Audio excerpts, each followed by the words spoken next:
What's up, beautiful people? I am Ryan from Leveling Up at Life. Today, I'm going to give you 5 assets that you need to start working towards today. Assets allow you to start working towards larger financial goals. To hit aggressive financial goals, you need to know the difference between assets and products. The truth is, we are the most marketed to culture in history, and everyone wants to separate you from your money. This, in and of itself, isn't inherently bad, but you need to make sure you're investing a minimum amount of money into assets in order to secure your financial future. But before we get started with this list, I want to define what is an asset. Asset is a useful or valuable thing, person, or skill.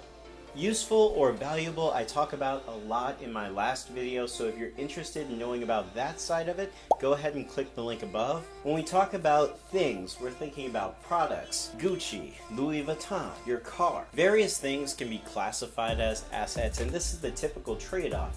You give money in order to get some things. To most businesses, people are the assets. People are the main drivers behind a business's success. And when you think of skills, you think of it as athletes in major sporting events or professionals like doctors or lawyers. Things of that nature that are valued in our marketplace that you can trade off for money. Now, let's dive into how you can become a proud owner of assets today or in the future. Starting with the easiest, we have books. Books are a representation of the collective knowledge and experience that one person or multiple people have gained over the course of their lives. I like to think of books as downloading someone else's experiences to reference. When you understand how empires are built or how they fell, you can get further faster just because you know what the information is, you know what the expected potholes are going to be, and you can determine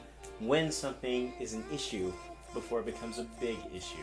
And you don't have to limit this just to books. The resources available today are near infinite. Books, courses, search engines, YouTube videos. Obviously you're watching a YouTube video right now. All of the humans' collective knowledge available at your fingertips. It's something that everybody should be tapping into in order to learn new skills every single day. I know what you're saying. But Ryan, I don't have access to the internet. Well, person watching this on YouTube, I understand. There's also the library. You can go to your local library. They have books, actual physical books. In addition to that, most libraries have a lot of e-resources as well. E-books, e-readers, audiobooks, classes, and courses. They act as a resource for the local community to collectively gain knowledge. If you're having trouble finding additional dollars at the end of the month, go ahead and go to your public library, check out some books, and start reading. It's very simple. The next major category is the stock market. And specifically, I talk about index funds and mutual funds, but you can also consider stocks and bonds. Anything that is just paper assets of which you own something that is not necessarily tangible. The economy in America is designed in order to grow and expand every single year. This growth is somewhat captured in public companies through use of the stock market. I'll be talking a lot about the stock market and valuations of companies in future videos, so if you're interested in that kind of stuff, go ahead and hit the like button right now. It's just below this video. Go ahead, it's red. If it's not gray, make it gray. Today, purchasing stocks is easier than ever. Everybody from your grandma to the kitchen sink can download any kind of random app like Robinhood, which we have a link below if you're interested in looking at that. But I want to caution you, you need to make every investment into the market as though it's going to be a long-term investment. And when I say long-term, I'm saying a minimum of 10 years inside the investment. The long-term expectation is that the American stock market will increase in value over the long term. And when I say long term, like I said, 10 years minimum. So in order to actually invest in the stock market, I would suggest jumping into very basic index funds. I can leave some resources below, such as Vanguard, which will allow you to open up a brokerage account, start putting in money consistently over a period of time, and consistently grow your assets. If you're interested in knowing more about that, I made a video on specifically compound interest. You can check it out right here, and we talk in detail about all of that. So go ahead and check that out. The most important asset, and one that you can start building on today, is your emergency fund. Now, I know what you're saying, I know what you're thinking. The emergency fund is not an investment, and you would be absolutely correct. Your emergency fund is not an investment by any means. It is 100% insurance. But what your emergency fund is insuring is all of your other investments. If you started this consistent path to investing in the stock market through a Vanguard fund or on Robinhood, and you just find yourself having to take all of that money out because you got into a car wreck and you need to repair your car, or the Girl Scouts are knocking on your door and ready to burn the whole place down. Things of that nature, things that are catastrophic events that can happen to anyone. That's why an emergency fund is absolutely necessary, and I classify it as an asset because it's going to have a value, because there's dollars associated with it, and it provides a useful service, which is insurance for your other investments. Emergency funds are assets. Your minimum requirements for an emergency fund is going to be 3 months worth of real expenses, which you can use in order to survive at a comfortable lifestyle. It should also be saved in an account where you can reach it within 2 to 3 business days if you actually need it. Something like a high yield savings account or a money market account. The next asset that you should start working towards today is property ownership. Now, I understand you're not going to be able to just go on, download an app, and buy a property yet. Here's the case for why property ownership is an asset.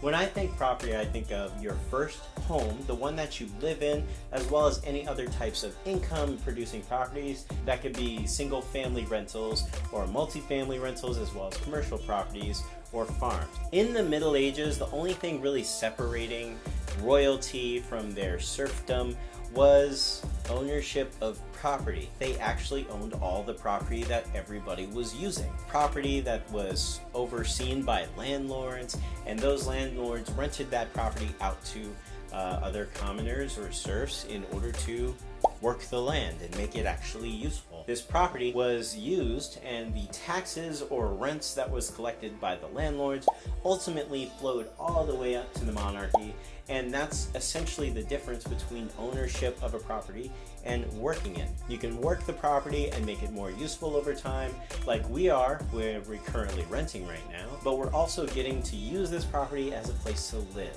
In today's society in the United States of America, you actually can start owning the property. No matter what, you yourself have to have a place to live. You can either own that place, or you can rent that place, or you can live in your car. Whatever you decide to do is all on you, but you do have to consider that there is value in actually living somewhere. When you are renting, you're paying someone else's mortgage. Effectively, you're increasing their equity in their property, actually adding no value to yourself other than the value of living somewhere. When you own the property, even if you do have a mortgage attached to that property, you have ownership of all of the benefits that come with owning the property. You get to live somewhere without paying someone the privilege of doing so. When you're paying a mortgage, it's more like a forced savings account. The money doesn't actually disappear. When you decide to sell the house, the buyer of the house will write you a nice big check for the entire value of the house. You use the difference between the value of the house that you sold it for and the mortgage, plus some additional fees for the transaction, and then you have your equity. In addition to paying off the mortgage, there's a value associated with your house, which traditionally is going to increase over the long run. Overall, this means that your asset is an appreciating asset, which is what you should strive to accumulate. Finally, the most complicated one, and yet somehow still the easiest one to start, is your own business. Starting a business is the most effective way of getting to your financial goals the fastest. When you work for somebody else, anybody else, just consider this: you will never be paid the amount of value that you provide in that job. If an employer paid you exactly based off of the amount of productivity you produced for the company, there would be absolutely no profits. When there's zero profits, the owner of the business doesn't have a salary. And when the owner of the business has no salary, they can't eat. So you'll never be paid exactly the amount of value that you produce in the economy when you work for somebody else. When you own your own business, in the sense that you are selling yourself, your time, or your skills directly to the market, you're able to remove some of the middleman processes that allow the business owner to collect their paycheck. When you're the owner of the business, you're capable of getting paid exactly what you're worth. Another major benefit for owning the business is you're able to control your income. Any jobs that you take on or contracts that you sign are directly related to how often you go out there to get new contracts or to get new jobs. You can also make the decision to not work with some people where the value that they would provide back to you monetarily is not high enough. When you're a salaried worker, there's really no way to increase your income other than requesting an income raise, or if you have additional bonuses or incentives built into your package. If you're an hourly worker, you do have the ability of working additional hours if your boss allows it, but there does come that limitation of 24 hours in a day, plus you're probably going to want to sleep and eat in that time too, so it's not something that is unlimited like it is with a business. You're capable of hiring additional people to take on additional jobs if you need more income. Ultimately, when you own the business, there are more variables in your control, and it comes down to your own personal preference on how you're going to operate that business. The easiest way to start a business is to figure out what skill set you have in your current job, or if you have an additional hobby that someone would be willing to pay you for. You can also develop new skills or new hobbies from various online sources. Like I said, things like Skillshare or other online platforms allow you an near infinite amount of information from the collective of humanity. Use them wisely, but also use them. Are you in the process of reading any interesting books? I'm always looking for new books to read. Please leave me a comment down below. Thank you so much for watching this video. If you liked it, hit the like button down below, and if you're new here, hit the subscribe button to get all the updates about our fitness, finance, and family-centered goals. I've been Ryan. You've been awesome. Thank you so much for watching. Bye.